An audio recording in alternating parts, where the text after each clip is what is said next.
اور جو میری نصیحت سے منہ پھیرے گا اس کی زندگی تنگ ہو جائے گی، اور قیامت کو ہم اسے اندھا کر کے اٹھائیں گے۔ وہ کہے گا کہ میرے پروردگار، تو نے مجھے اندھا کر کے کیوں اٹھایا؟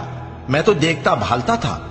اللہ فرمائے گا کہ ایسا ہی چاہیے تھا، تیرے پاس ہماری آیتیں آئیں تو تو نے ان کو بھلا دیا، اسی طرح آج ہم تجھ کو بھلا دیں گے۔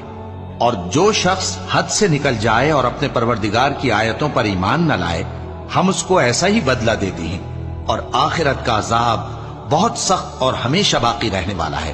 تو کیا یہ بات ان لوگوں کے لیے موجب ہدایت نہ ہوئی کہ ہم ان سے پہلے بہت سے فرقوں کو ہلاک کر چکے ہیں جن کے رہنے کے مقامات میں یہ چلتے پھرتے ہیں؟ عقل والوں کے لیے اس میں بہت سی نشانیاں ہیں۔